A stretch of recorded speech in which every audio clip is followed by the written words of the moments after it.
Hello friends, welcome to Mac Study Pro. आज का जो हमारा टॉपिक है वो एब्रेसिव जेट मशीनिंग के ऊपर है। पिछले वीडियो में हमने अनकन्वेंशनल मशीनिंग के ऊपर डिस्कशन किया था। एब्रेसिव जेट मशीनिंग एक अनकन्वेंशनल मशीनिंग प्रोसेस ही है, इसलिए यदि आपने पिछला वीडियो नहीं देखा है तो उस वीडियो की लिंक इस वीडियो के डिस्क्रिप्शन में दी हुई है। आप पहले उस वीडियो को देख सकते हैं या फिर आप उस वीडियो को हमारे चैनल के प्लेलिस्ट में जा कर के भी देख सकते हैं। आइए आज के टॉपिक एब्रेसिव जेट मशीनिंग पर डिस्कशन को शुरू करते हैं। तो सबसे पहले एब्रेसिव जेट मशीनिंग के प्रिंसिपल की बात करते हैं। एब्रेसिव जेट मशीनिंग एक नॉन ट्रेडिशनल मशीनिंग प्रोसेस है जो कि मोस्टली हार्डेंड मेटल के लिए यूज होती है। इस मशीनिंग प्रोसेस में एब्रेसिव पार्टिकल की फोकस्ड स्ट्रीम होती है जिसे हम एक नोजल के थ्रू वर्क पीस पर हाई वेलोसिटी से इम्पार्ट कराते हैं, जिससे एब्रेसिव मटेरियल्स जो एब्रेसिव पार्टिकल होते हैं वो वर्क पीस पर इरोजन के द्वारा अनवांटेड मटेरियल को रिमूव करके बेटर सरफेस फिनिश देते हैं। और ये मशीनिंग प्रोसेस का प्रिंसिपल है। तो इस प्रिंसिपल को इस स्लाइड में मैंने दिखाया है जो कि सेम है जो कि मैंने अभी बताया। मैं आपके लिए एक बार इसे पढ़ देता हूँ। इन abrasive jet machining material is removed by the erosion action. High velocity stream of fine abrasive particle imparting on the work surface. High pressure gas is supplied to mixing chamber containing the fine abrasive particle. These high pressure abrasive particle and gas mixture are passed through the small nozzle and the erosion caused by their impact at high speed removes the metal of the workpiece. इसमें mixing gas होती है जो air या nitrogen या carbon dioxide के रूप में use होती है, जिसको हम आगे के फिगर में अच्छे से समझते हैं। तो ये हमारा एब्रेसिव जेट मशीनिंग के प्रोसेस का एक पूरा फिगर है। यहाँ पर मैं बता दूं कि जो हमारा एब्रेसिव पार्टिकल होता है उसमें एल्युमिनियम ऑक्साइड हो सकता है, सिलिकॉन कार्बाइड हो सकता है, डायमंड का पाउडर हो सकता है या फिर ग्लास पार्टिकल भी हो सकता है। और एब्रेसिव पार्टिकल की जो ग्रिट साइज है वो 10 से 50 माइक्रोमीटर तक होती है। तो इस फिगर में आप देखिए, ये रेड रंग का है ये गैस सप्लाई है। गैस सप्लाई में हमारा नाइट्रोजन गैस हो सकती है या कार्बन डाइऑक्साइड गैस होती है। उसके बाद ये फिल्टर है। फिल्टर का क्या वर्क है? गैसेस में जो डस्ट पार्टिकल है या जो अदर सस्पेंडेड पार्टिकल है उसको रिमूव करना। उसके बाद ये गैस कंप्रेसर में जाती है। गैस कंप्रेसर में जो प्री डिसाइडेड प्रेशर होता है वो सेट होता है, उतने प्रेशर तक गैसेस को कंप्रेस किया जाता है, जिसका मेजरमेंट इस प्रेशर रेगुलेटर के द्वारा होता है। उसके बाद इस गैस को यहाँ पर हमारा एक मिक्सिंग चैम्बर है, ठीक है। अब मिक्सिंग चैम्बर में ये गैस जाती है हाई प्रेशर पर, वहाँ पर हमारा एब्रेसिव पार्टिकल इंसर्ट कराया जाता है और इसी मिक्सिंग चैम्बर में ये एक वाइब्रेटिंग डिवाइस है, वाइब्रेटर कहते हैं इसे। ये मिक्सिंग चैम्बर को वाइब्रेट करता है। क्यों वाइब्रेट करता है? क्योंकि जो हमारा एब्रेसिव पार्टिकल है और जो हमारी कंप्रेस्ड गैस है वो आपस में अच्छे से मिक्स हो जाती हैं। उसके बाद ये फुट वाल्व है, ये प्रेशर के रिक्वायर्ड प्रेशर के कंट्रोल के लिए होता है और यहाँ से पूरा हमारा जो प्रेशराइज मिक्सर होता है वो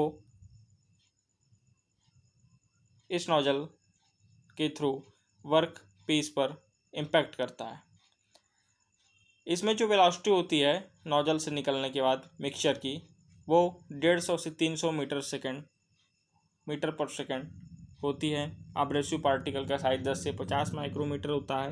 एब्रेसिव पार्टिकल के रूप में एल्युमिनियम ऑक्साइड, सिलिकॉन कार्बाइड या डायमंड पाउडर या ग्लास पार्टिकल यूज कर सकते हैं, जैसा कि मैं आपको बताया, एक बार फिर से बता दिया। उसके बाद यहाँ पर ये हुड होता है। अब चूंकि हाई वेलोसिटी पर जब मिक्सचर वर्कपीस पर इम्पैक्ट करेगा तो जो मटेरियल रिमूव होगा वो इधर उधर छटक सकता है। तो एक्सीडेंट से बचने के लिए इस हुड को लगाया गया है जो एब्रेसिव मटेरियल को और रिमूव्ड मटेरियल को इधर उधर छिटकने से रोकता है। तो अब ये जो प्रोसेस मैंने बताया, इसका एक लाइन डायग्राम के माध्यम से आपको दिखा रहा हूँ फिर से, और इस स्लाइड को देने का मोटो यही है कि आपको एब्रेसिव जेट मशीनिंग और अच्छे से समझ में आए। तो सबसे पहले एयर था, उसके बाद फिल्टर में गया, फिल्टर के बाद कंप्रेसर में गया, कंप्रेसर के बाद प्रेशर गेज या फ्लो रेगुलेटर में गया, उसके बाद हमारा मिक्सिंग चैम्बर है। मिक्सिंग चैम्बर में ये वाइब्रेटर रेड रंग का है, वो ये वाइब्रेट करता है। ऊपर से हमारा एब्रेसिव मटेरियल को इंसर्ट करा रहे हैं। उसके बाद हमारा एब्रेसिव मटेरियल और गैस का मिक्सचर रेडी हो रहा है, और प्रेशर गेज गैस कंप्रेसर के द्वारा, ठीक है, रिक्वायर्ड प्रेशर पर हम उसे नोजल में इंसर्ट करा दिए। नोजल से वो वर्कपीस पर इम्पैक्ट किया, जिससे हमारा मटेरियल रिमूव होगा। यहाँ पर नोजल और वर्कपीस के बीच जो गैप होता है वो 2 से 3 mm का होता है। जैसा कि पिछले वीडियो में मैंने अनकन्वेंशनल मशीनिंग के बारे में बताया था कि इस प्रोसेस में हमारा जो मेटल होता है और जो हमारा टूल होता है वो कांटेक्ट में नहीं आता है। तो एब्रेसिव जेट मशीनिंग भी एक टाइप की नॉन कन्वेंशनल मशीनिंग ही है। तो आइए इसके बारे में और देखते हैं। तो इस स्लाइड में मैंने वर्किंग की थ्योरी आपको दी है, तो इस थ्योरी को मैं आपको हिंदी में समझा देता हूँ। तो सबसे पहले हमारा क्या था, अगर आपको फिगर का इमेज आपके माइंड में हो तो आप उसे इमेजिन करिए, मैं आपको थ्योरी बता रहा हूँ। सबसे पहले हमने इमेज में क्या किया था, जो हमारी नाइट्रोजन और कार्बन डाइऑक्साइड गैस होती है उसे हम फिल्टर से गुजारते हैं, जिससे हमारा जो डस्ट पार्टिकल है और अदर सस्पेंडेड पार्टिकल है वो रिमूव हो जाता है। उसके बाद गैस कंप्रेसर में उसकी डेंसिटी और प्रेशर को, गैस की प्रेशर और डेंसिटी को इंक्रीज कराया जाता है। फिल्टराइजेशन के बाद जो हमारी क्लीन गैस होती है उसे हम ड्रायर में पास कराते हैं। ड्रायर क्या करता है, जो मॉइस्चर कंटेंट होता है उसे एब्जॉर्ब कर लेता है। अब हमें क्लीन और ड्राई गैस मिलती है। इस क्लीन और ड्राई गैस को हम मिक्सिंग चैम्बर में सेंड करते हैं। वहाँ पर एब्रेसिव फीडर के द्वारा ऊपर से एब्रेसिव मटेरियल को इंसर्ट कराया जाता है, जिसकी ग्रिड साइज 10 से 50 माइक्रोमीटर की होती है। उसके बाद उसी मिक्सचर को वाइब्रेटर के द्वारा वाइब्रेट किया जाता है, जिससे एक प्रॉपर मिक्सचर रेडी होता है। उस मिक्सचर को हम प्रेशराइज्ड करके, प्रेशर की वैल्यू 850 किलो पास्कल के करीब होती है, और हम उसे नोजल में सेंड करते हैं। नोजल का डाया 0.18 से 0.80 mm तक होता है, जहाँ पर प्रेशर एनर्जी काइनेटिक एनर्जी में कन्वर्ट होती है, और जो नोजल से आउट वेलोसिटी होती है वह 150 से 300 मीटर पर सेकंड से वर्क पीस पर इम्पैक्ट करती है, और हमारा अनवांटेड मटेरियल मशीन होता है, और फाइनली हमें मशीन सरफेस मिलता है। यहाँ नोजल और वर्क पीस के बीच जो गैप होता है वो 2 से 3 mm होता है। यही पूरी डाटा जो मैंने आपको हिंदी की भाषा में बताई है वही इंग्लिश लैंग्वेज में इस स्लाइड में दी हुई है। आप उसे पढ़ के अच्छे से समझ सकते हैं। जैसा मैंने बताया है सेम टू सेम इस स्लाइड में वैसा ही लिखा है। तो ये कुछ प्रोसेस पैरामीटर इस स्लाइड में मैंने दिखाया है आपकी अच्छे कॉन्सेप्ट के लिए। इसका यही मोटो है, एब्रेसिव पार्टिकल है, कैरियर गैस है, एब्रेसिव जेट है, नोजल है, वर्क मटेरियल है। आप इसे पढ़ के और अच्छे से अपना कॉन्सेप्ट बिल्डअप कर सकते हैं। आगे देखते हैं। अब हम बात करते हैं हमारा एब्रेसिव जेट मशीनिंग के एडवांटेज के बारे में। तो पहला एडवांटेज यही है कि इसमें हाई सरफेस फिनिश मिलती है, और ये सेंसिटिव मटेरियल के लिए भी उपयुक्त होता है एब्रेसिव जेट मशीनिंग प्रोसेस। इसकी इनिशियल कॉस्ट जो है लो होती है कंपेयर टू अदर जो नॉन कन्वेंशनल मशीनिंग प्रोसेस हैं, ठीक है। अब कैपिटल कॉस्ट भी लो होती है, एक्यूरेसी जो है वो 0.05 mm के करीब है, सरफेस फिनिश अच्छी होती है, डेप्थ ऑफ सरफेस डैमेज लो होता है, पावर कंजम्पशन भी लो होता है। जो हमारे इंट्रिकेट शेप हैं, ब्रिटल मटेरियल्स वगैरह आदि की भी मशीनिंग इससे पॉसिबल है, और इसमें there is no mechanical contact between the tool and work pieces, ठीक है। तो ये पूरा एडवांटेज हुआ, इस स्लाइड में मैंने उसे दिया है, आप उसे देख करके पढ़ सकते हैं, अच्छे से समझ सकते हैं, अपना कॉन्सेप्ट बिल्डअप कर सकते हैं। आगे देखते हैं डिसएडवांटेज के बारे में। पहला इसका मेन डिसएडवांटेज ये है कि ये सॉफ्ट और डक्टाइल मटेरियल के लिए यूज नहीं होता। अब क्यों नहीं यूज होता?